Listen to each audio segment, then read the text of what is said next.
Another 77 flavors, and guess what? We on location yet again. Okay, got nothing to say. Let's get it.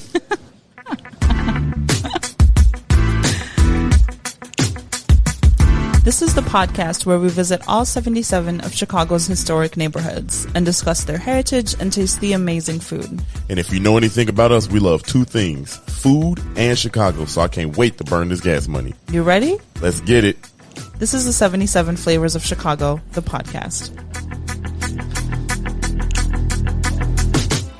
Listen, that was like too fast of a start. Too fast? I paused for you. What you mean it was too fast? I forgot that it was my part to say something. Wow, look, at least I remember distracted. the title. You did, yeah. That's Welcome true. to another episode of 77 Flavors of Chicago. That's Sarah. Hey. I'm Dario. We joined by, I'm going to say it, Chicago legend right now. You know what I'm saying? Chicago legend. Dilla's Number one historian. Number one historian in Chicago right now. Y'all make some noise for Dilla, y'all. Make some noise. Dilla, go ahead and talk to the people. Thank you for having me. I don't know about legend yet. I'm working on it, though. Yeah, you close, man. I feel like once people classify you as a legend, you just got to take that title. You can't even argue. You know, I won't. I certainly want to be one. That's for sure. Yeah. I won't shy away from that. But, yeah. I want to keep working. Right. I want to earn it. I want to definitely earn it. You definitely on your way, brother. That's why look. I know you a legend because like when we were trying to kind of coming up and that stuff, people were like, "Yo, you got to reach out to Dilla. You got to reach out to Dilla." And we were like nervous. We were like, first of all, I don't even know how to use TikTok. Like, how do you reach out to this brother? You don't know how to. I don't even know my password half the time. Like if like, she be sending me stuff and I'd be lying like, "Dang, that's crazy. Hilarious. That's crazy." Like I remember he did that thing. You know, but ridiculous. We joined by Dilla, your son. We got your son here. Go ahead. Yo. Hey, look, he young, y'all. You can tell. Like, we don't need no name. Tell me your name. My name Jake. Hey, Jake. Go ahead, plug the Instagram, plug the Twitter, you know, the TikTok. You know you want to. You're like, we talked before while we was eating. Yeah, you don't want to say nothing now, but he don't want to say. Cause he don't want. Follow me on IG at sagchasing.jake. Let's go. See, look, wait, let me on. Why is that my first time ever hearing his Instagram? He gonna block you though. Yeah. Don't worry about right, he about to glow up now. You're like, yeah, I'm big now. I don't need it, man.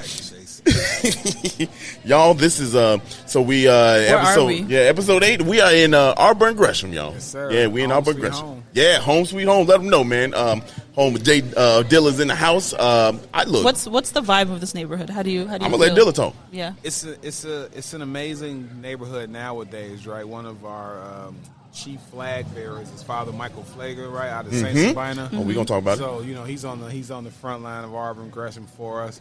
Right now, historically, in the city of Chicago, we have the number 2 growing home ownership rate, right? Wow. Which is an amazing thing. We also have a very well-preserved bungalow belt. Hey. So Auburn Gresham's dope. Yeah. Yeah. Look. Yeah. We got some nuggets already, right. boy. Look, we got some nuggets already, boy. Yeah. We are. This is, if anybody keep a score out there, this is community area number 71 here in Chicago.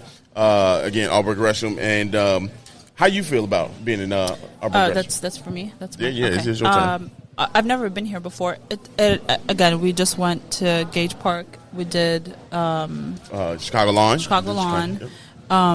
Similar vibes, very family oriented. A lot of homes, rather than like apartment buildings where you would see more in this like towards downtown.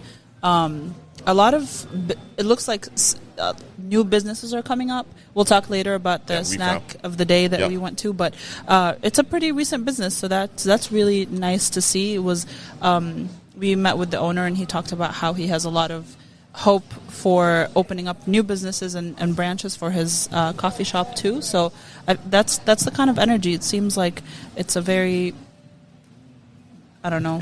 It's for me. It's a strong part of town. You know what I'm saying? Sure. It's a strong part of town, and it's hard working. No matter where, everywhere you're going, especially on the south side, hard working. You know what I'm saying? You gotta you earn your keep. You know what I'm saying? You earn your keep, and we gonna get into. We got a lot of stuff that's gonna talk. We're gonna talk about earning your keep here.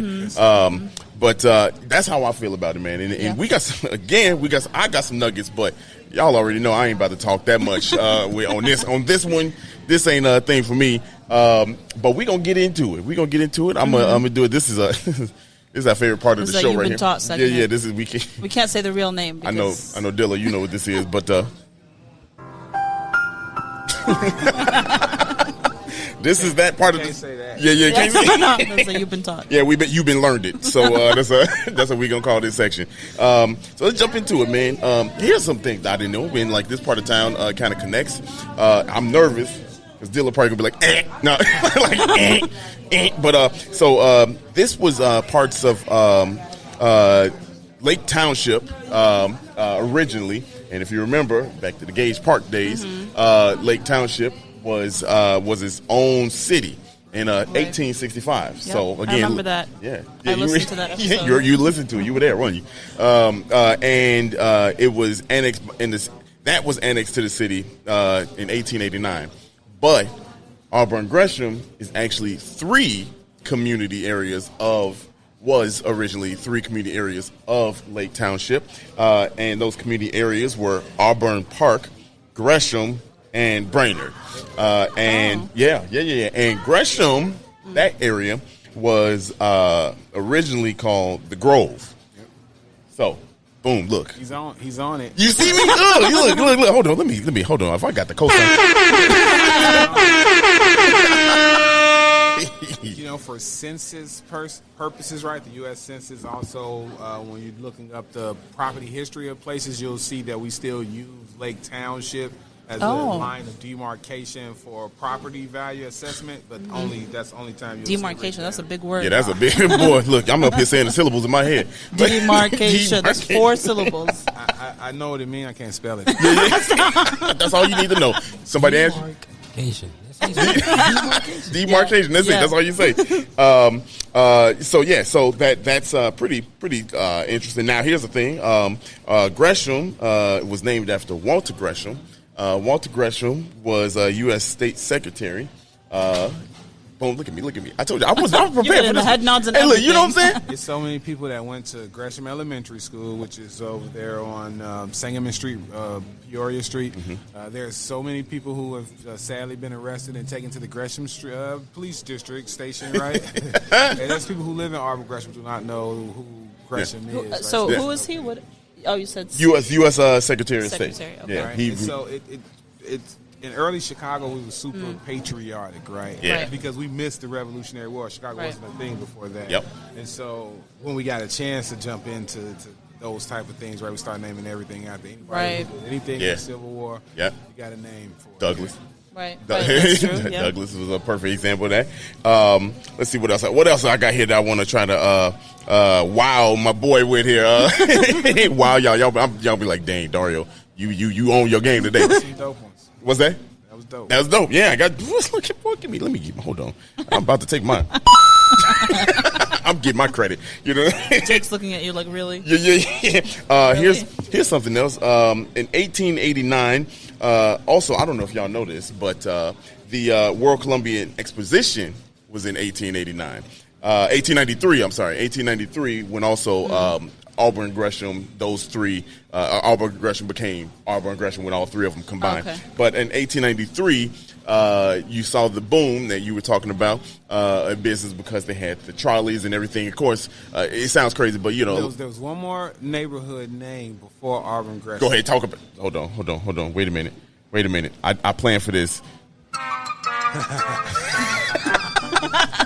Hey, what's up? It's your favorite neighborhood historian, Dilla. And before Auburn Gresham was called Auburn Gresham, it was actually called South Englewood. That was one of the names that it was called. So, yeah. Wow. Look at that. Look, I got it written down, too. I got it written down. Barry did his homework. He was like, teacher, I got this.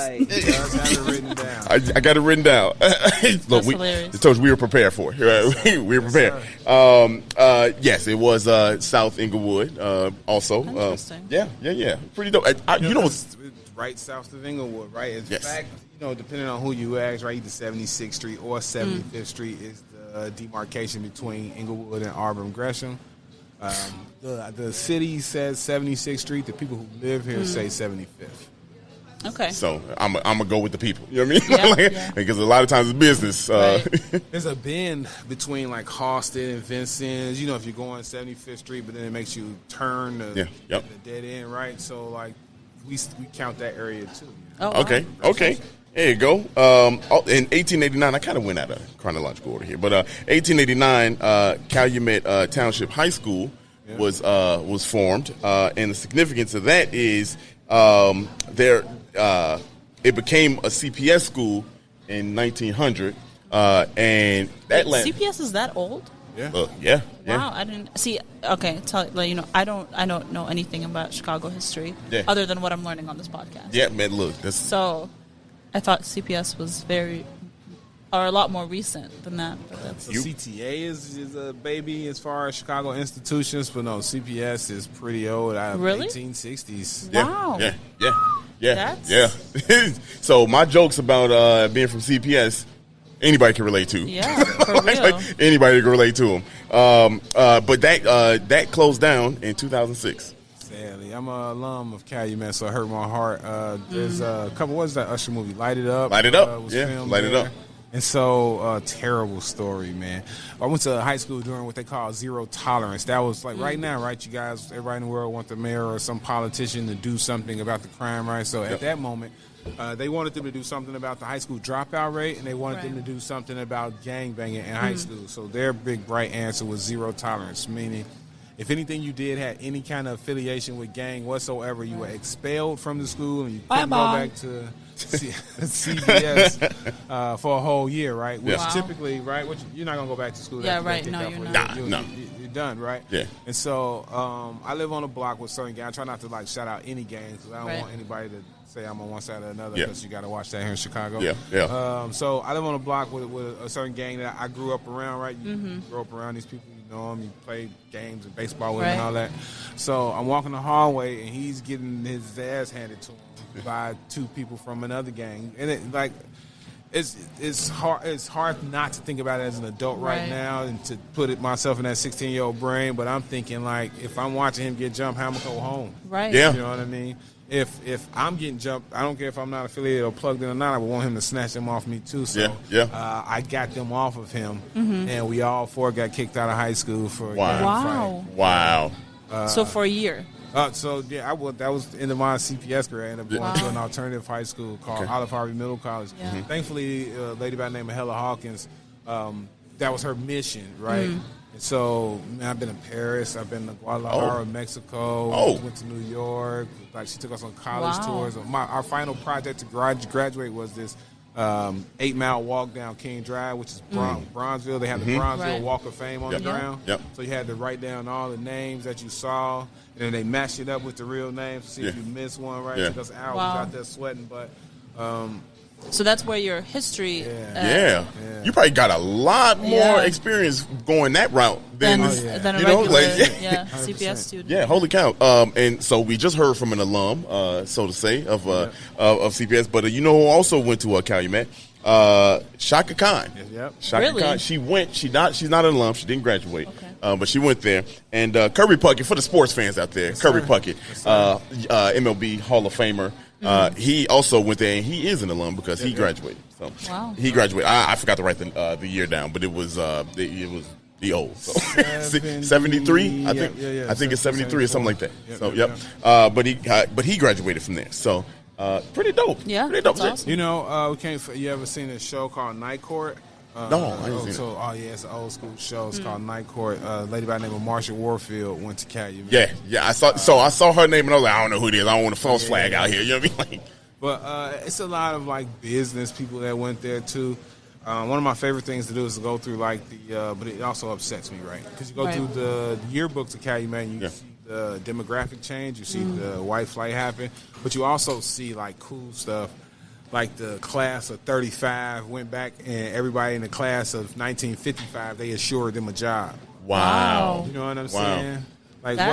What would happen if that still happened now? Or what if 55 would have came back and did it for 75? Man. You know what I mean? That would have continued, but they didn't, right? Right. You get those supportive gaps in high school, so it's breaks your heart when you're studying them.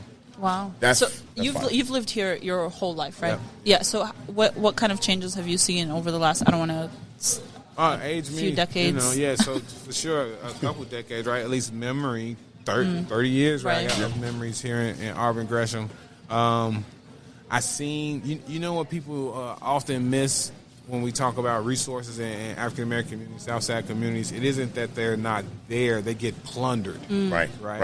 So I saw a lot of people who had union jobs, factory jobs, that type of stuff. They bought these homes, Right. But because we don't have banks, right? So you got to go to currency exchange. Yeah. You know Really? what I mean? Like, Yeah. Oh yeah. a currency exchange, and then it also depends on your check, right? So even if you They have tax it, you. oh my God, They tax you. and you don't get any of that back, right? But also, it doesn't afford you the ability to have mistakes, right? If you got a bank account and something happens, fuck it, overdraft, Right. You'll pay yourself back. You Right. know what I'm saying? Right. When you got to go to currency exchange, you can't do that. Yeah. So like those type of things, I saw deplete the hood. You know what Yeah. I mean? For sure. But it was, we had a gang problem growing up, but it certainly wasn't a lot of vacant houses. It was a lot of homeowners. And then you saw it based off of like the people with the good jobs sent their kids to St. Sabina and Leo, and people with the okay jobs sent their kids to the public schools, but the Catholic schools was packed. Yeah. So that lets you know Really? the neighborhoods was Right. doing good, right? Yeah. Like Yeah. St. Sabina had a waiting list. You couldn't even go to that elementary Wow. school. Right. Leo had a waiting list. Yeah. You couldn't get in. So and people wasn't coming from the north side to go to those schools. That Right. was right here in this neighborhood, So That's as so you see the interesting. numbers of those private schools, Catholic schools decrease, that kind of I watched that happen. And then you see the number of vacant homes going up, So Wow. Wow. I seen that turnover. So it's a direct correlation. You know what I'm saying? Like this. That's so. It's funny that you mentioned that. We're gonna get back to Saint Sabina, but we were talking before the podcast about the turnover of the people, the demographic, right? So in 1960, it was 59,000 people, just under 59,500, right? Wow. Of that, the makeup was 99.8% white in 60, right? And then in 1970, it was 69% black. Okay, but then 1990, it was 98.7, 1.1% black to white. This is the third neighborhood in a row that we've seen the same. It's a trend on the south side. Right. It's a trend on the south side because what happened You'd was be like completely blind or an idiot if you don't think that this is done on purpose. Yeah, Like, yeah. how could you think that this is, people are forced into neighborhoods and then given no resources, and I don't know. I don't want to. she ain't trying to go all the smoke on that. Yeah. But no, the numbers don't lie. You know what I'm Right. saying? The numbers are what they are. They're right there. It's so sad too, because the initial blacks moving into the neighborhood, there is a thing called the good blacks. Yeah. Those was the good blacks, Yeah, right? yeah, Those was the blacks that you Right. wanted, right? Because coming out of redlining, they didn't get the HUD housing. So if you had a black dude buy a house on your all-white block, he had to drop the whole 20%. Right. It was Yeah. like a big momentous Yeah. thing that this family went through. What kind of better neighbor do you want than Right. that? Right, You know what I mean? right. And so all this correlates to, and I'm glad we kind of are doing the podcast. It's just falling like that. The ball is dropping literally with the bingo game, like where we visit these neighborhoods. Right. But we did Douglas with Bronzeville, and you go. Right. The time frames are the same, and that's very recent. Yeah. We're talking 70s. You know what I'm saying? 60s, 70s. Where What neighborhood were we in where there was a school that was integrated in 72? so that was Gage Park. Yeah, You know what I mean? that That's Gage Park in 1972. That integrated. If for those that don't know, that's when black people and white people could go to the same place. You know what I mean? Like, you know what I'm saying? Like, that's crazy. And so towards the end of the 60s is when we had the black metropolis. 6 million black people came from the South, and that's where we landed here. So that all overlaps with this right here. You know what I mean? So like you said, we were thriving. We were thriving. Even that it was an unintentional thrive. Yeah. When we looking historically and we want to go back to that, to go back to it has to be intentional support, like what you guys are doing now, like where we are now, versus it was happenstance. You couldn't live any other place. You couldn't open a business Right. any other place, and you were gonna get treated every other place badly, right? So So why not support? Why not? That's how Chicago got its black metropolis. It wasn't like it was like some plan Yeah. and they Right. sat down and mapped it out. That's what we have to do now That's to what get we it back. do. It For has sure. to be Yeah. a plan, but it just happened chance because, like you say, the policies.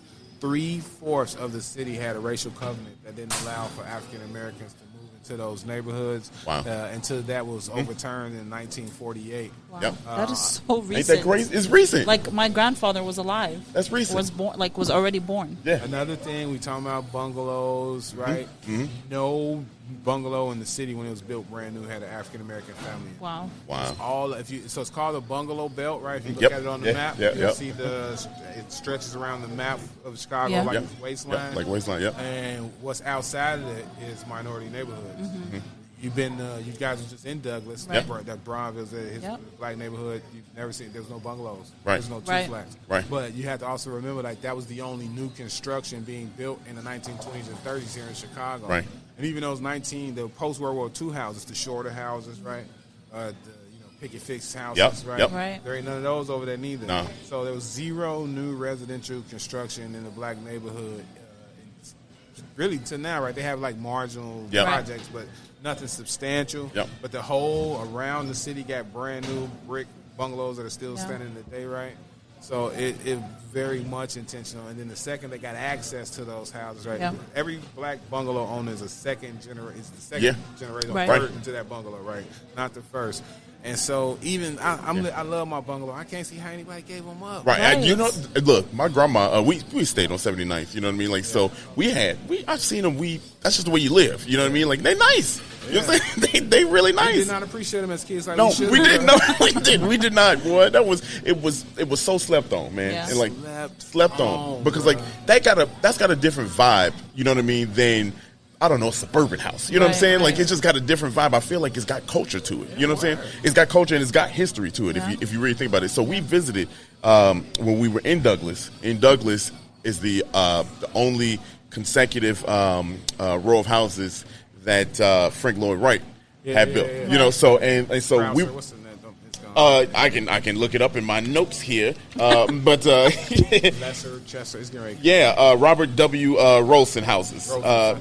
Yep. So, but when you look at those houses, then like literally around those houses are different type of houses, Right. And you're like, dang, like that was like that part of history. You know what I'm saying? Like it's, Yeah. I don't know, we slept on it, man. Like it's for those of us. And you said there's a portion where people just left their furniture and Oh yeah, moved, a lot of right? those mansions, right? Mm-hmm. So a lot of the gravstones were built for mansions for the German Jewish people who inhabited that area originally, right?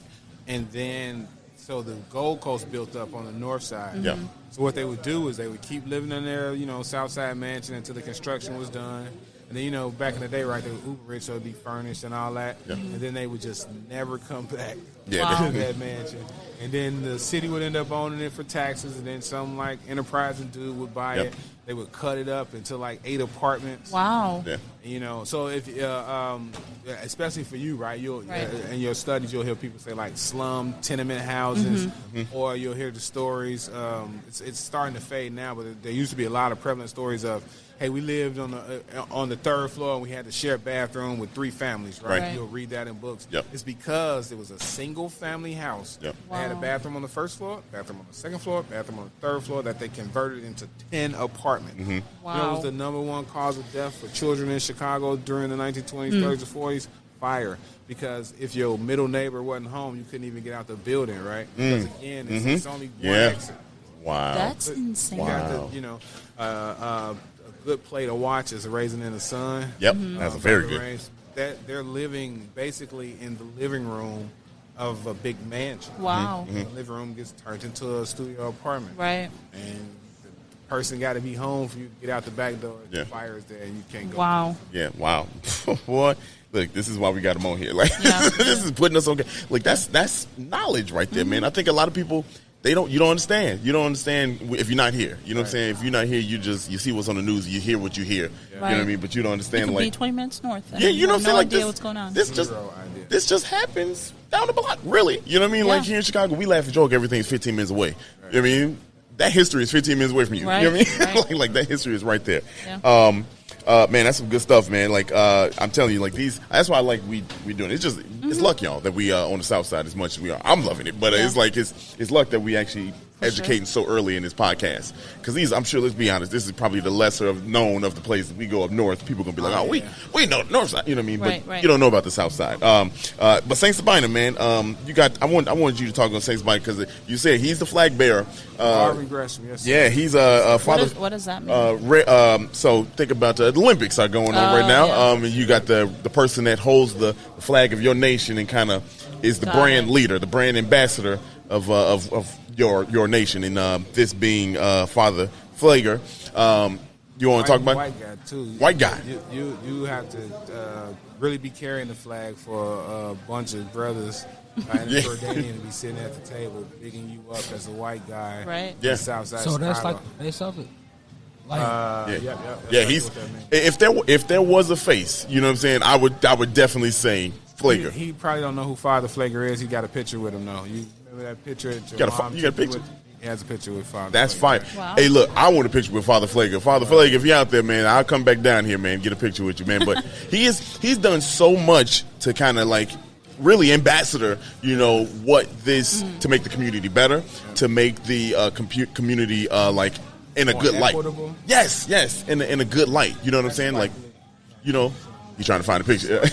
When they were doing Chirac over there, his Yeah. mom was taking him over there to see Yeah. over there, so he was getting that type of exposure. But just he hits Father Flager for Auburn Gresham hits so many aspects because not only does he point out the infrastructure inequities that the South Side face, but then he also points accountability to the gangbangers, right? Yep. Like, Yep. hey, turn your son in. Like, the dude who just shot up that car is laying on your couch right now, lady. Right. You know what I mean? Right. Like, he has those conversations, too. So he's a white guy. Yeah. He took the cloth pretty early, so he adopted his son. His son got killed Wow. Yep. over here. Yep. Didn't move. I don't know if you know anything about the Catholic Church, but they require their priest to move every 5 years. He's been there 35 years. Yeah. Wow. Yep. Every time they try to move him, the church says, okay, well, once you move him, move these bricks too, so we ain't coming to this church no Yeah, more. right, You know, right. Catholic religion, church attendance is historically low everywhere. Right. St. Sabina ain't never had a low turnout Never. ever. Like, it's Wow. a thriving black Catholic community because of him. He buys up the property here and keeps it cheap, right? A lot of people, right? We say buy the block.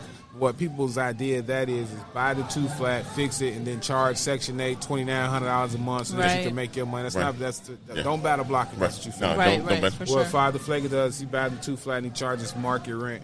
It's all a non-for-profit, Wow. so he gives a lot of it away. You know, whatever he's supposed to do with the IRS, right? They hate him so much. If he was jagging bread, they just tried to get him on some bullshit because they can't get him on the money. Right, Yeah, right, yeah, right. Because yeah. he does what he's supposed to do. Yeah. You know what I'm saying? Yeah. I can't speak enough Yeah. about Father Flager, what he means for Auburn Gresham. And we do have our gang problem around here for sure, but if you check against like other neighborhoods, you'll see we're under everything because he hits that engagement, right? Like when your little brother gets killed, he comes He's to you out and on the says street. the words. Yeah. You're like, hey, bro, don't avenge your little brother, right? Yeah. Like, please don't. Like, it's not going to bring him back. Let's figure something else Yeah, out. yeah. So, that's that man, Father Flager, the man. What I like about Father Flager is that he's not afraid to like put himself out there in representation of Auburn Gresham. And he does it, obviously it's primarily Auburn Gresham, but he is a city ambassador. Yes. You know what I mean? This man, he's on the front lines last year, in 2020, June. He was on the front lines talking about Black Lives Matter. And for a lot of people, Black Lives Matter is a new thing. He's been preaching it. Right. And we've been preaching it. He's been preaching it. You know what I'm saying? Like he lives it daily. Yeah. You know what I mean? We're it's so funny because that same congregation of people are the people who gave Chicago their long-standing St. Patrick's Day Parade, right? St. Patrick's Day Parade started on 79th and Halsted. Really? So the Gresham. So the Gresham Police District, which is right now on 77th and Halsted, it was formerly like on 84th Street. He was an Irishman. A lot of the top brass for Chicago were Irishmen. And we didn't have a consistent St. Patrick's Day parade. And so he started meeting with the Catholic Irish to St. Sabina, and they started marching up 79th Street every year. Wow. And then when Richard J. Daley became mayor, he's an Irish Catholic guy, and he was like, we're going to take this show downtown. And so, but it started here on 79th and hosted Auburn Gresham. So that was my last bit of it was like it's like you research. You know, I did my research today, man. It's funny because like that I was going to transition to that because that's a fact I know people don't know. Yeah, you know what I mean? That because like when you think about it, a lot of whites were here first. You know what I'm saying? There's so much stuff over here, right? We know about Al Capone, but there was like Irish bank robberies, and this one dude ran 79th Street. He was an Irish gangster. I hate his name, ain't coming to me right now, but there's a bank, abandoned bank right now. If you know anything about the Great Depression, they came in and they was like, hey, we don't got y'all deposits. We folded, and people were in the lobby crying because their life savings was gone. Yeah. They tried to do that at what eventually became Standard Bank on 79th and Ashland over there, and this Irish gangster walked in and deposited all his, whatever number running money, or not number running, prohibition money, whatever. Yeah. I wasn't with him, right? I don't know. I don't know what he had. But he said, y'all ain't closing nothing. And matter of fact, here goes some more deposits y'all going to take. And y'all, and that bank stayed open during the Great Depression because they had a gangster that lived around the corner. And, he was as such a gangster that the Italians didn't come wipe him out, right? They wiped out everybody. They couldn't mess with bro. Wow. So, you got that history. But the Standard Bank that was on 79th to Ashland, they did the subdevelopment for the town of Burbank. Mm-hmm. So that's another thing that I've been trying to talk about more. Like when you had localized banking, they funded localized stuff, and then the money washed right back through. Right, you get the loan from a local bank, the local construction company did the work. Everybody ate. And Auburn Gresham was full of that, like a lot of that. A lot of the buildings that you see still standing here, the loans come from that Standard Bank that was right there on 79th and Ashland. Man, let me tell you. So something that you said in there, two things you said. I'm gonna get on the second one, but this first thing is I know I looked at her. They all ate, and we got a motto here at Be Positive Productions. We can all eat. You know what I'm saying? We can all eat, and that's a belief that I have. You know what I'm saying? That's a belief that I have, and kind of along those lines. I don't know if y'all know, but Dilla got he loves Jay-Z, so already me and my boy is off the top with it. You know what I mean? We cool with it because I mess with Jay-Z heavy, but I quote him every single day of my life. But every single day of his life. Hey, you know what stops me every day from arguing on Twitter? Wise man told me don't argue with fools because people from a distance can't tell who is who. Let's go. Boy, let me tell you. So you were talking about the house and how you buy the block back. Right. You know what I mean? Like Jay-Z got a line in the song. He was like, man, that same building over there, I could have bought for $2 million. He's going, how do I feel? Dumbo. Dumbo. You know what I mean? Like it's a double play online because it's in Dumbo and he feels like an idiot. You know what I mean? Like but Jay-Z is the one person I believe if he would have done it then, he would have given that back. You know what I'm saying? He was the father flager. You know what? So I'm putting it in a universe that I'm going to meet Jay. I'm praying I don't fan out. I'm such a Jay fanatic. We took our kids to New York one spring break, and I had to go buy Marcy Project. When I got back in the car, my wife caught me wiping the last tear, and she's like, "Oh, you crying because you was at Marcy Project?" I'm like, "Yo, Jay-Z done saved my life." Some of them lyrics, but man, everybody eat, man. That's how they happen, and that's the Chicago story that's missing. That's when people outside want to point out. All the issues, y'all took there was no reason to close the dry cleaning when y'all moved. You know what I mean? Yes, right. There was no reason to shut down shops of thriving businesses just because your customers was changing. So you don't get to have an opinion no more about the city. Man, boy, look, I had to play the church track because my man was preaching right there. He's preaching. Everything you just said, man, I 150 million. Sarah know. I've been talking to this man. It's like, and Jay-Z, you said Jay-Z saved your life a whole bunch of times. He done saved me a couple Twitter rants, like Facebook rants, all that kind of stuff, man. Because he been trying to give people $1 million worth of game for $9.99. You know what I mean? He got a line doing that, man. That's like 3 Jay-Z quotes in a matter of 2 minutes. Yeah, that's your quota. You met it. You can't no more Jay-Z quotes. I'm telling you, I could quote Hove all day, but it's so practical, right? Even in my own life, man. I was at a point where I didn't think that I was living up to my own potential. You know what I mean? I was dang, we can't say company names or have people get tight. I was working for a call center at this one company. I was getting $13 an hour, so you had to work like all the overtime in the world just to pay your bills. I don't know anybody worked at call centers know that particular cycle. And he was on Memphis Bleak's album, and he said, "I'm the new proud owner of the Nets. No high school diploma, no regrets." And like, I never allowed myself to have a excuse about anything. I was like, okay, you work this crappy $13 an hour job, you better go work at Walmart and get stock too. So then you could turn two $14 an hour jobs to $28 an hour. Yeah. And then, like, I started living my life from that moment. We go all day. Like, we can do this all day, man. Like, but I 100% agree with you, man. It's all about the hustle, man. We talked about this right before we got on. We were saying, the preparation. You know what I'm saying? Like, you're gonna get lucky. Everybody get lucky, but it's the ones that prepare for it that sustain it. I was just gonna say that. So I was raised Muslim. Don't necessarily practice, but that's how I was raised.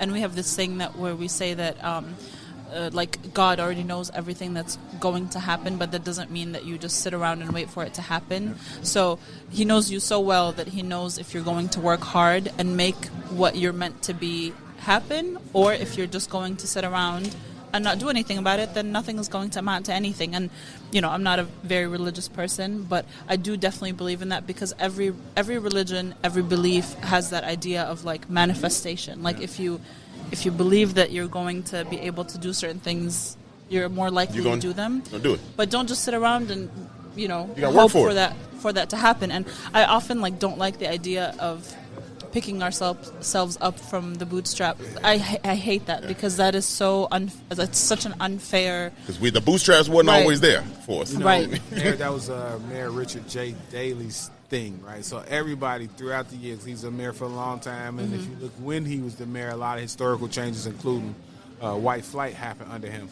And so people will come and tell him all the time, like, you should do more for minority groups, and he'd say, my dad was an immigrant from Ireland. He pulled himself up from the bootstraps and, joined the union. He worked hard. And then they would say, well, that's true, Mayor Daley, but black men couldn't join the union that your grandpa was in. So don't you think he had an advantage? And he'd ignore the question and keep going. And he built a house by himself. We built Bridgeport. And he's like, and black folks couldn't live in Bridgeport. And he ignored the question. You know what I'm saying? Right. So, it's those type of things whenever I hear somebody say. I prefer that we all stand on the shoulders of giants. What pisses me off the Jordan, LeBron, Kobe kind of talk, right? And I'm all okay for it in sports, right? Yeah. But there was somebody, I just seen this meme yesterday, and Rich Paul is LeBron's agent. His agent. And it says, LeBron's the only player to hire his friend as an agent and send his friends. Jordan would never. He always this. And what you're missing is the first person LeBron James called when he was going to make that decision was Michael Jordan. You know what Michael Jordan said? Send Rich Paul to this college, but I'm going to do you one better. Every summer he's going to internship for David Falk. You know who David Falk is? The number one agent in the goddamn motherfucker. Yeah. I'm sorry. No, go ahead, brother. You know what I'm saying? And so Rich Paul doesn't get to learn the game that he knows now at that level without working under the absolute best. And, and that white guy wouldn't even looked at him. Michael Jordan ain't called. You know why? Because we stand on the shoulders of greatness, 100%. Right? So he seen LeBron. He wants LeBron to. When Ye became a billionaire after Jay, people were like, you think Jay didn't want Ye to be like? Why do your brain work like that? Right. Like y'all say, we all can all eat. Right. The plate big enough. Yeah. The plate is big enough. Man. Honestly, once we got the smallest of platforms and we had people listening, our number one goal was all right, how do we use this little bit of platform that we have to make sure that we use it to the best way that we possibly can? Because what point is it if it's just me and Dario sitting here every week talking shit to each other? You know what I mean? What's the point of it then? She loves doing that. Why is that? I do, and I enjoy it. But during that, as we're doing that, we're also learning about where we are. We are highlighting a small business.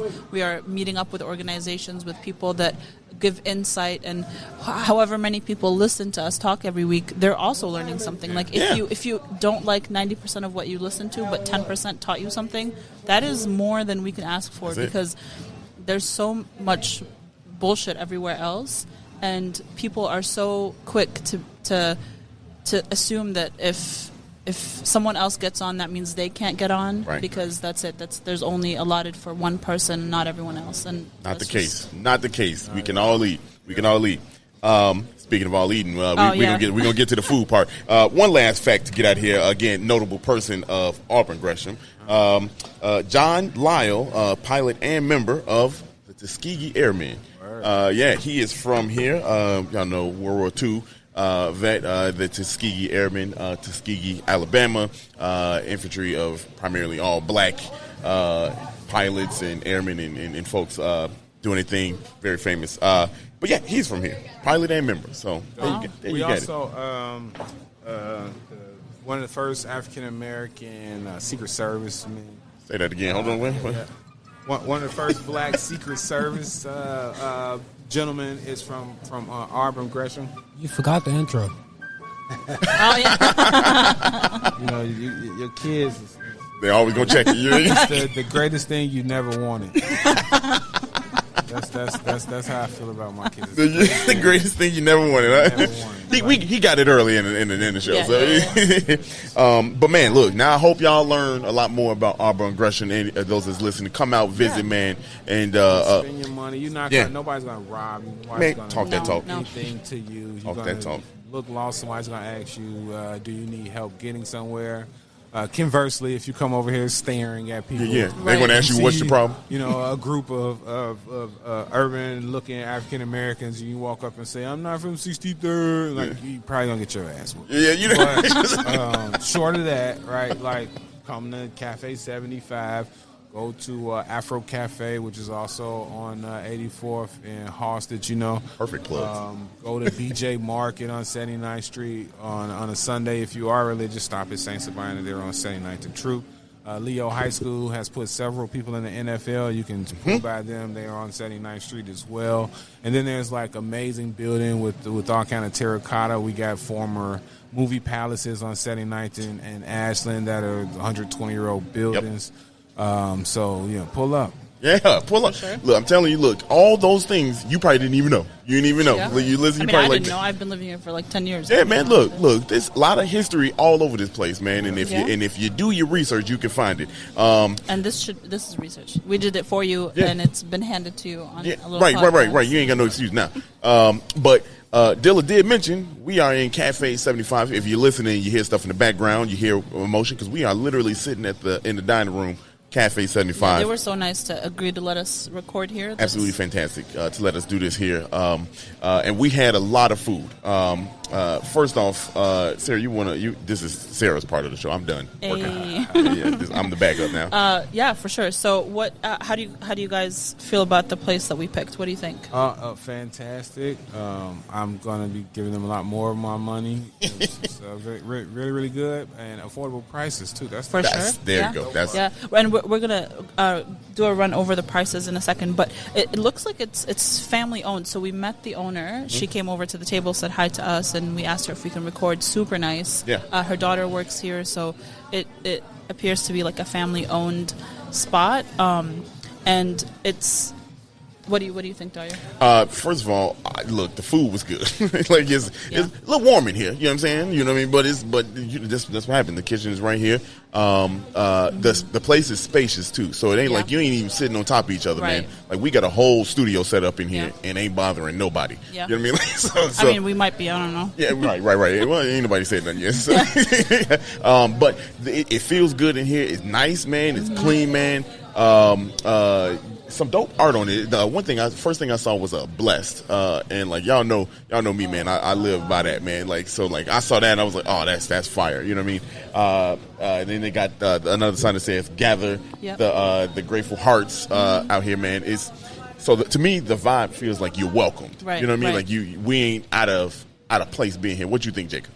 10 out of 10, I highly recommend it. He going straight to it, y'all. That's Jacob's rating, man. I don't understand how much of a picky eater he is. Really? Oh, word? Oh, so you like Sarah? Oh my God. He's okay. giving something.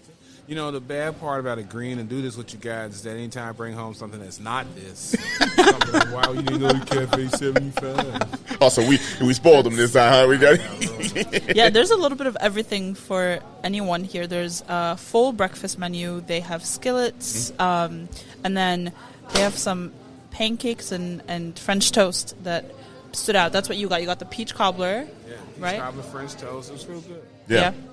And then they have a blueberry cobbler. Those two things stood out. I haven't seen those in a lot of places. They have a chef specials. Which we ordered off the chef special a lot. And then lunch menu and sides. But I think it's pretty good. It's like you said, it's spacious, it's big, it's open. It's pretty minimal.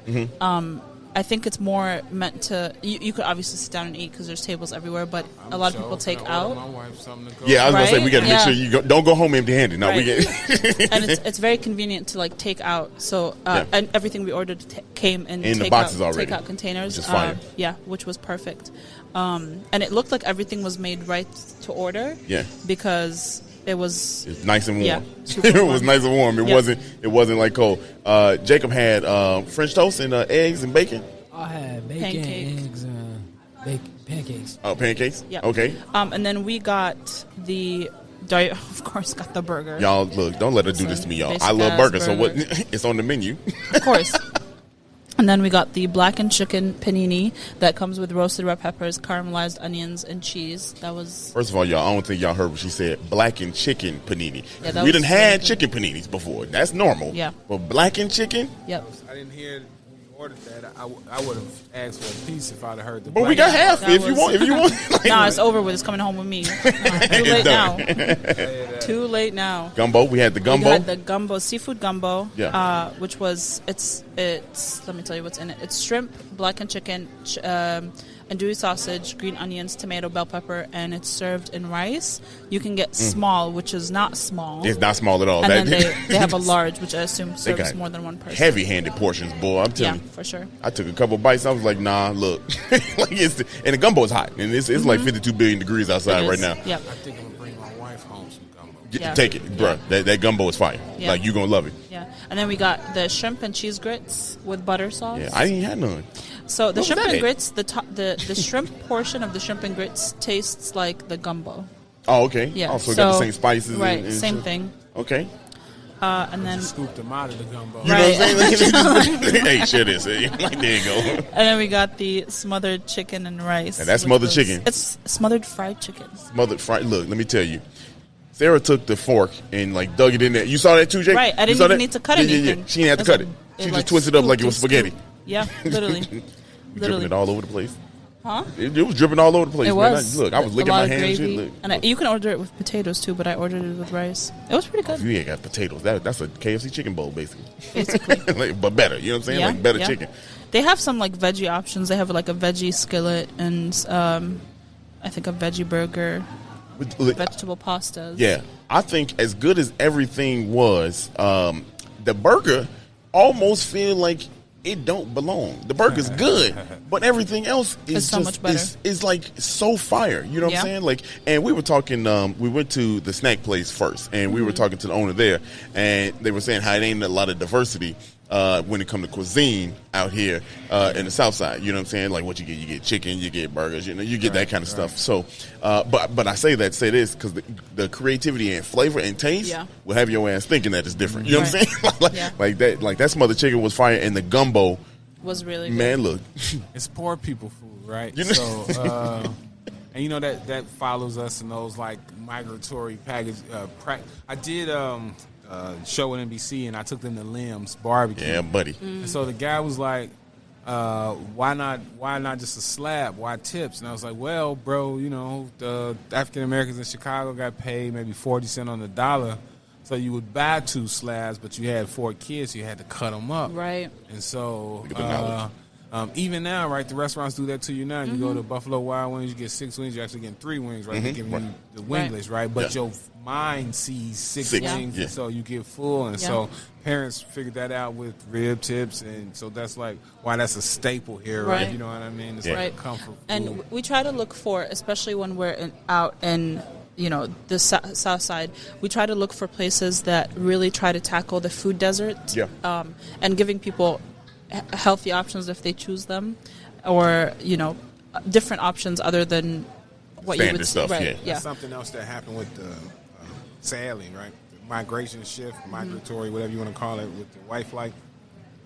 If you put in Dean's milk in say Chicago Tribune, right? Search it. And then they used to Dean's when it was new, at select grocery stores. And then you see, like, the grocery stores that was on the south side, and it'd be like 7701 Halsted, 7719 Halsted, 8019 Halsted, 8233. These are all different grocery stores that are, you spoke to Food Desert, right? Yeah. Man, we're on 75th and Halsted. The closest grocery store to where we are now is a mile away in any direction. Wow. We would literally have to walk 1 mile in any direction to get fresh fruit and vegetable. With the exception, shout out Dion's Dream Kitchen. I don't know if you guys are hip to him. He was on Ellen. He has a refrigerator that's in Inglewood. And every Monday he goes to Mariano and buys fresh fruits and vegetables, and then he just puts it in the damn refrigerator. And anybody that wants to comes by and get it. You got like a little camera right there, so you can't go crazy, stupid on the food or whatever, right? But it's open to the public. So, with the exception of Dion's Dream Kitchen, where we sit today is a 1 mile walk in any direction for fresh fruit or groceries. Yeah. So there's opportunity is what we're saying. You know what I mean? Exactly. Right. There's opportunity. Yeah. I think anytime I hear that, I think I wish someone would hear this and think that's an opportunity for me to come and create resources in this area. That's what we working for with this podcast. You know what I'm saying? We going hopefully we can kind of bring some kind of attention to it. So for sure.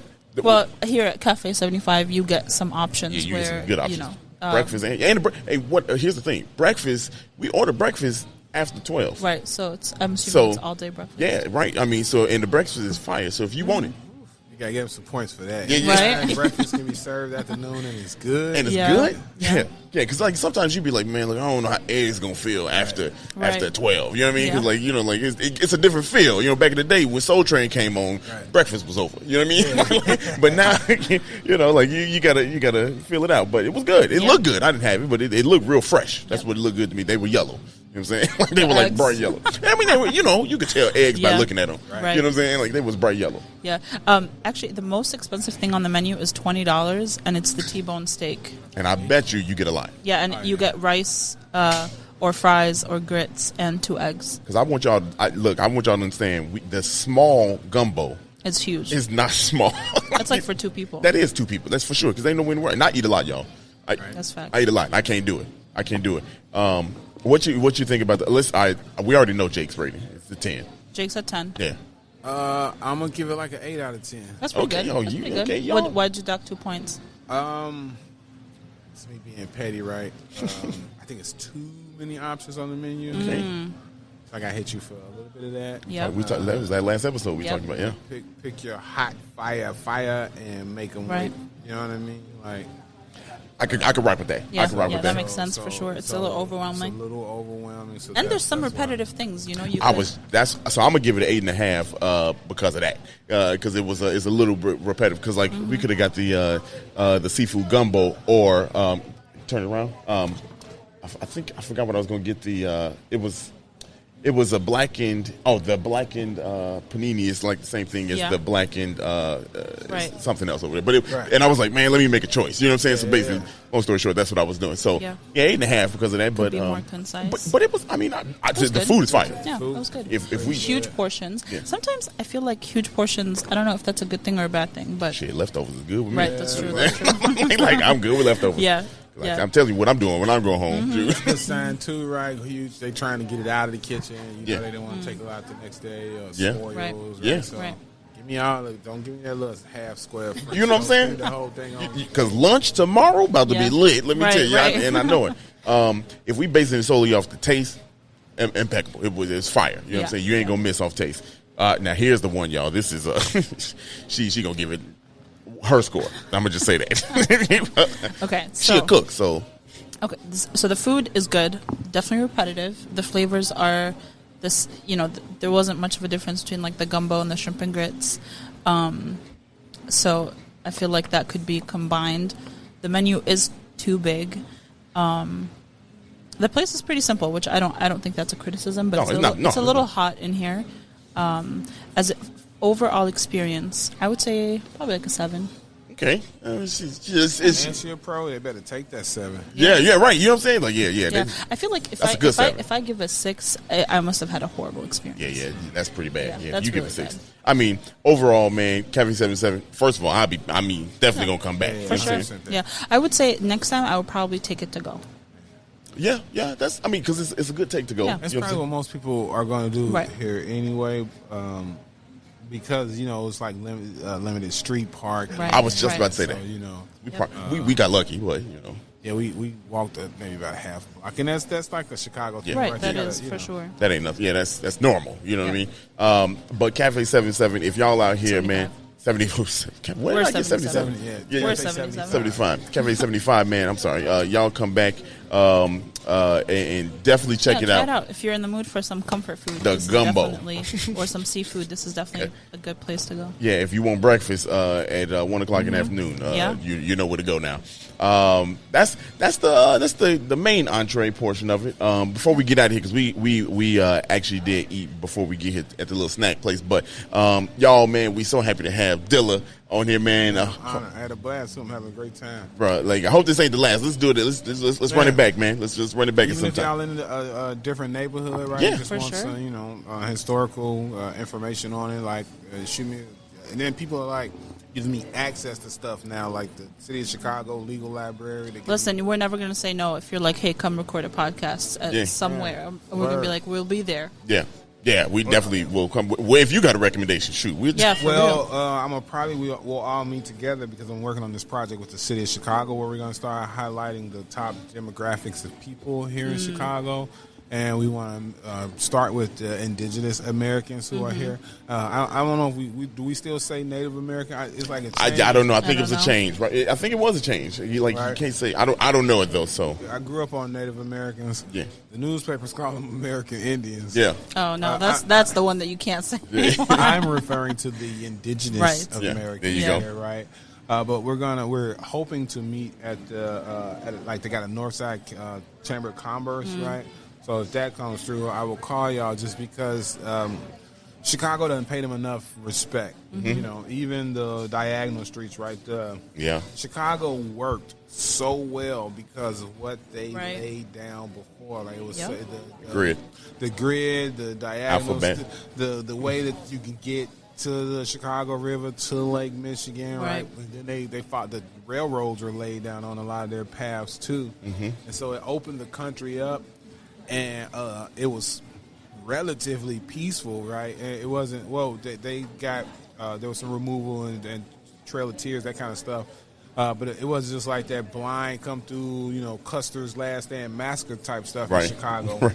Because it was like a well-oiled machine. You came in certain times of the year to get fur and all that. And so we got to thrive as an American city because of the indigenous people who were here first. And so we want to start with them. Yeah. And so any exposure that they can get as a population, right? Chicago got the third largest urban indigenous population in the country, right? Most Chicagoans don't know that. So, Right. Right. If given an opportunity, I love to throw them some. Yeah, we would love to be there, and knowledge is wealth. So hey, we trying to get rich, man. Like off of that, so off of the knowledge, man. Thank you, man, for being here. Truly an honor, man. One of Chicago's finest, man. Jacob, thank you. Y'all, go ahead, plug them. Where can they find you? Oh, man, I'm online everywhere. 6 Figure Dilla, the number 6 FIGGA _ Dilla. Facebook, Instagram, Twitter. Check me out and learn some stuff too, man. Learn with me. It's the greatest city on earth. I can actually prove it historically, right? We're America's first baby. Everywhere else was the thing before we were America, right? New York was the thing, Boston was this thing, but Chicago's America's first baby, and we got spoiled our baby, man. So rock out with me. Hey, there you go. There you have it, man. Make sure y'all follow him, Jacob, one more time. Give him your where they can find you. At sackchasing.jake. There you go. We truly. The sack he's chasing is grades in basketball. Just point that out. Let's go. We hope to see you. He's 5'10". How old are you? 13. 13, 5'10", could dunk on me probably. Yeah. You know what I mean? Only thing I got is strength, probably old man strength at that. So He's going to try to fight you. yeah, it's the type of thing. I don't bend my knees. I just lower my back. That's all I do. That's old man strength. But we truly appreciate you being here. Can't wait to work with you again. Best of luck. Keep on going out here in these streets, my brother, man. We appreciate you, man. Absolutely. We are going to transition because y'all know what time it is. This is our favorite part of the show. Oops, hold on. Not the. This is our favorite part of the show. All the new snacks before they even hit the street. All the bootleg snacks. The year 2000 snacks. So for today's snack, we actually had breakfast. We did. Well, one of us had breakfast. Yeah, I smacked it too. We right down the street from where we are right now. We went to Afro Joe's Coffee and Tea, and stopped in there and had some breakfast. Had some coffee. Sarah had iced coffee though. Yeah. So I ordered a Cinnabon iced latte, which was recommended by the person I ordered from, and it was amazing. If you don't like cinnamon, you're not gonna like it, but it was so good, and I got it with almond milk. It was delicious. You got a regular caramel latte hot with almond milk. She had to say regular. Okay, regular. Like this is two shows in a row where I'm regular. Okay, all right, I'm taking notes. Don't be regular. Wow. And the lattes were probably like $5 each. Yeah, they weren't bad. Yeah, they're not bad. The whole menu, their prices aren't bad. You can also order from them on the Toast Tab app. Hey, or website. I'd be A in them, but we run the check. No, I was playing. But they were good. It was good. I had the Bronzeville sandwich. Yep. It was actually really good, y'all. Let me tell you. It was basically just sausage, cheese, and egg. And now here's the thing: it had this sauce on it that they made. Oh my god, it was phenomenal! Yeah, like the sauce really set this thing apart, y'all. Yeah, and it really did. And I know y'all don't know me, but we gonna get to know me a little bit more. I just started eating egg, like literally, and like super picky about how your eggs are made. Like if we go to get a breakfast sandwich from like any fast food place, he always takes the eggs off because he does not trust the square eggs. Yeah, right. If your shit come out looking like SpongeBob, I'm sorry, I'm not eating that. I'm not eating that. Give me the I guess the circular joints. Circular joints. Circular. But they were good. They were good. And the sauce, like I said, the sauce made it, right? Yep. The sauce made it. So that's the food. But when we found out the owners are so dope of Afro Joe's. Yeah, and it's a whole family. It's a whole family that's in there. So it's the couple and then their children that work there. Yeah, and they. I mean, we were talking to the husband, and he literally works another job while he's working that job, full time working that job. They survived the pandemic. And really making it happen. Now, the cool thing is they are inspired to kind of bring more diversity and more options to the South Side. Yep. And in doing so, they created an environment that is very cool. They said they got ideas they went to Paris and got ideas. Yeah, they traveled all over. They traveled and got ideas to make the spot that they're in. And it's very like aesthetically pleasing. It's super Instagrammable. Yeah. And you can check our Instagram page for some photos on them too. But they also do a lot for their community. They do 50 free meals. They do what is it called? First Fridays, right? Which is an open mic for like musical artists or poets or whatever you want to do. And then they do this really cool thing too called Dialogue with Dad. Yes. So if you are a dad, you can go in and you kind of like just talk. Basically, the way they described it is like it's a dialogue between parents and specifically dads that don't necessarily maybe have someone else to talk to, and they just want to meet new people, meet like-minded people. You can go there and do that. They have a lot of different events. They have in July they had like an artist wine event. They did 50 free meals, Dialogue with Dad, Burst into Books, which was a book signing. So, you can also probably talk to them about using their venue for any artistic format. Yeah, right. They really supplying the community with other things to do, and that's really cool. And as well as growing themselves, we were talking to them, and they were saying that they are expanding. Actually, gonna have the patio open, so it's got a nice little garage opening door, kind of like the north side does. It's literally a garage. Yeah, it's a garage. Yeah. And if you've been on the north side, a lot of places where they have the patio, you can walk right outside, right through the big doors, and kind of sit right there. He was telling us too that he was inspired to kind of have people facing outward when they're outside, to look outside. Yep. Because that's kind of how they do it over in Paris. So, right. Really creative over there. You can also, merged. I was just about to say it. Perfect. Look at us. Look at us syncing up. Great minds think alike. And you can go to their website and purchase these cool shirts that they wear. Actually, the shirts that they wear while they're working. Right. They got merch for infants. They got the men, women, dope shirts. So make sure y'all supply. I'm rocking my shirt. So y'all can check the Instagram for that. And I'll have a link to go to their website and get it. But real dope. If y'all There's make sure, onesies too. They're so that's adorable. what I'm saying. They got the infant stuff, make sure y'all go follow them. Make sure y'all follow them. Make sure y'all go visit. Don't just follow. Right. Go visit. This is a spot that y'all need to at least go try it. The food is fantastic. And the coffee was so good. Yeah, the coffee is really good. Yeah. And that cinnamon joint was nice that you had. I wish really I got good. that. I don't even drink I know you cold coffee. Yeah, but even the sandwich had like 2 sausage patties on it. Like it's decent. Right. It was, and for the prices, it's like you can't beat it. Yeah, that sauce on them. I mean, look, I'm telling you, I'm gonna have to. We gonna have to a couple trips. I mean, because Cafe 75, fire, and then right down. It's literally right down the block. It's like a 4-minute drive. Make sure y'all go over there. Visit 8344 South Halsted. Afro Joe's Coffee and Tea. Fantastic. They open Tuesdays and Thursdays 7 to 3 p.m. Saturdays 8 to 3 p.m. and Sundays 9 to 1 p.m. So make sure y'all go over there and check them out. You can also follow them on Instagram at Afro Joe's. So, do you remember when we were doing the series table episode and you said you could drop our name? It won't do anything, but just say our name. Right. I mean, this time, tell them. Tell them you heard about the podcast. I did say that. Maybe they'll remember us. Hey, I counted us out way before. Early. Episode 1. I didn't even really count us out. I was just, I mean, at that point, they would not have known who we were. Yeah, right. They wouldn't know who we were.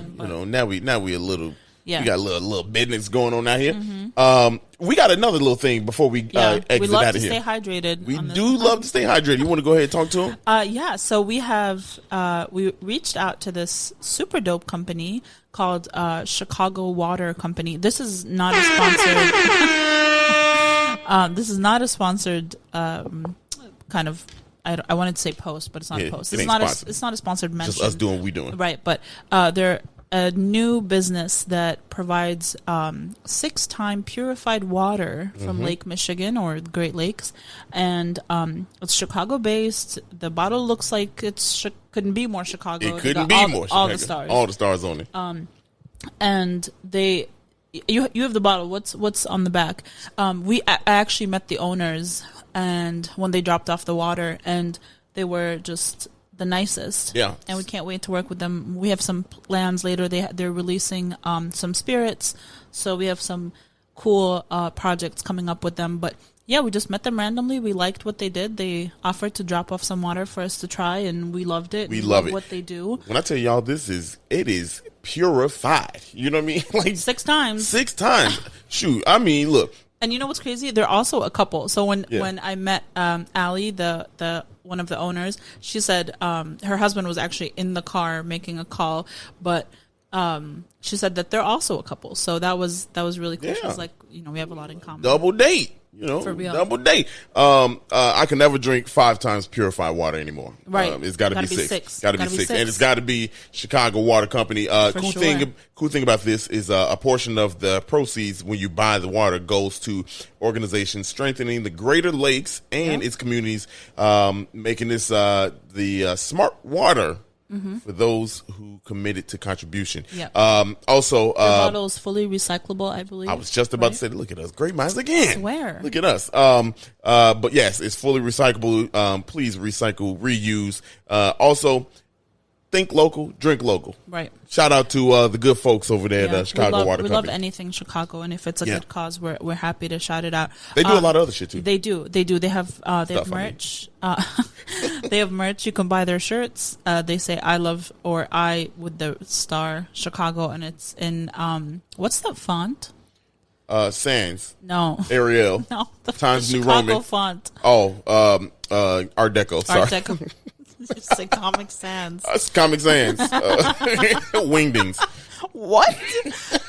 You can also order the water through their website. So you can order cases through their website. I believe they deliver locally. But you can also buy it at 7-Eleven and a couple other local places. I'll tell you in a second. She said the local places all over the city. Local Bottles Up and Belmont Harbor Market, which I believe both are in Lakeview-ish area. Or 7-Eleven. So yeah. Stop by. Anyway, it's in Chicago. It's a local. Check them out on Instagram. Yeah, absolutely. Y'all go ahead and do that. And they are Chicago Water Co. Yep. On Instagram. So make sure y'all do that.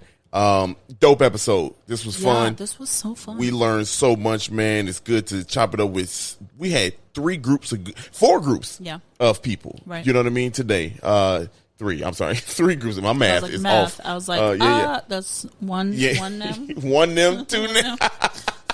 Shout out to our boy Kadeem Fuller. Hey, that's the funniest joke. It is. Anyway. It is. But thank y'all for rocking again. Again, you want to. Y'all be, all right. Well, you know what time it is. y'all be blessed or whatever. we out. I Guys, guess we need recommendations for how to end this shit. we got recommendations. We just need to start using them. Oh, that's fine. Y'all be blessed. Y'all be blessed. Checking us out everywhere. Keep listening. Whatever Sarah's saying. If you like this episode, send it to someone you like. If you hate the episode, send someone you hate. Just get us one more listen. Hey, and that's all, folks. Oh God.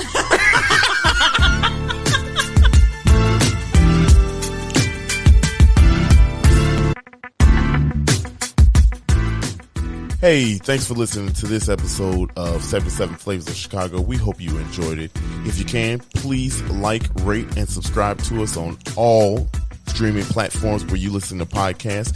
And we hope to listen soon. We'll catch you back next Monday with a new episode. Bye.